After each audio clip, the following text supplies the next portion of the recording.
ମୁଁ ଶ୍ରୀ ଲକ୍ଷ୍ମଣ ନନ୍ଦ ଚକେଇସାଣୀ ଓ ମଞ୍ଚେଶ୍ୱର ଗାଁ ପାଖରେ ରୁହେ।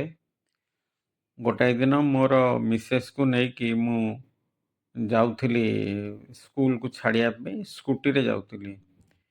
ଏଇ ଯିବା ସମୟରେ ଗୋଟିଏ ଜାଗାରେ ଗୋଟିଏ ଅଟୋ ଠିଆ ହେଇଥିଲା ଓ ସେ ଅଟୋ ପାଖରୁ ବାଁ ପଟରୁ ଗୋଟିଏ ସ୍ତ୍ରୀ ଲୋକ ଆସି ମୋ ସ୍କୁଟିକି ଧକ୍କା ଦେବା ଫଳରେ ମୁଁ ଅଟୋ ଦେହରେ ମାଡ଼ ହେଇକି ପଡ଼ିଗଲି। ଯାହାଫଳରେ ମୋର ହାତ ଗୋଡ଼ ଛିଡ଼ି ଯାଇଥିଲା ଏବଂ ଡାହାଣ ପଟ କାନ୍ଧର ସୋଲ୍ଜର ବୋନ୍‌ଟା ଜୋର ପେନ୍ ହେଉଥିଲା ଏବଂ ଡକ୍ଟରଙ୍କ ପାଖରେ ଥିବା ଗୋଟେ ମେଡ଼ିସିନ ଷ୍ଟୋରରେ ଡକ୍ଟରଙ୍କୁ ଦେଖେଇଲି। ସେ ଇମିଡ଼ିଏଟଲି ଔଷଧ ଫୌଷଧ ଦେଲେ, ଖାଇଲି, ଭଲ ଲାଗିଲା। 2 ଦିନ ପରେ ଦେଖିଲି ଅନ୍ୟ ଗୁଡ଼ିଏ ଦରଜ ଛାଡ଼ି ଯାଇଛି, କିନ୍ତୁ ସେ ସୋଲ୍ଜର ବୋନ୍‌ଟା ପେନ୍ ଛାଡ଼ୁନାହିଁ କି ଦରଜ ଛାଡ଼ୁନାହିଁ। ସେଥିଲାଗି ମୁଁ ଅର୍ଥୋପେଡିକ୍ ଡକ୍ଟରଙ୍କ ସହିତ କନସଲ୍ଟ କଲି।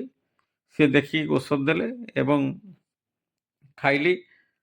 ଖାଇଲେ ସେ କହିଲେ 15 ଦିନ ଭିତରେ ଯଦି ଛାଡ଼ିଯାଏ ତାହେଲେ ଭଲ କଥା, ନହେଲେ ଅପରେସନ୍ କରିବାକୁ ପଡ଼ିବ।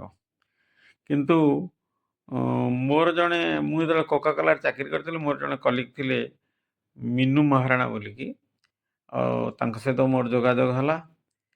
ସେ ହିଲିଂରେ କେମିତି ଉପକୃତ ହେଇ ଭଲ ହେବ ସେ ବିଷୟରେ ମୋତେ ସେ ବୁଝେଇଲେ ଏବଂ ହିଲିଂ କେମିତି କରାଯିବ ସେ ବିଷୟରେ କହିଲେ ଏବଂ ସୋଲ୍ଜର କାନ୍ଧ କେମିତି ଭଲ ହେବ ସେ ବିଷୟରେ ମୋତେ ଜଣେଇଲେ। ମୁଁ ତାଙ୍କ ସହିତ ଯୋଗାଯୋଗ କରି ହିଲିଂ ବିଷୟରେ କଥା ହେଲି ଏବଂ ସେ ମୋ ନାଁ ଆଉ ମୋର ସେ କେଉଁ ସାଇଟ୍‌ରେ ହିଲିଂ ହେଇଛି ସେ କଣ୍ଟିନ୍ୟୁଅସ୍‌ଲି 3 ଦିନ 2 ଦିନ 3 ଦିନ ଖଣ୍ଡେ ହିଲିଂ କଲେ। ତାପରେ ମୋର ସେଟା କ୍ଲିୟର୍ ହେଇଗଲା, ଦରଜ ଫରଜ ଛାଡ଼ିଗଲା, ଆଉ ନାହିଁ। ବର୍ତ୍ତମାନ ମୁଁ କମ୍ଫର୍ଟ ଫିଲ୍ କରୁଛି। ରହିଲି, ନମସ୍କାର।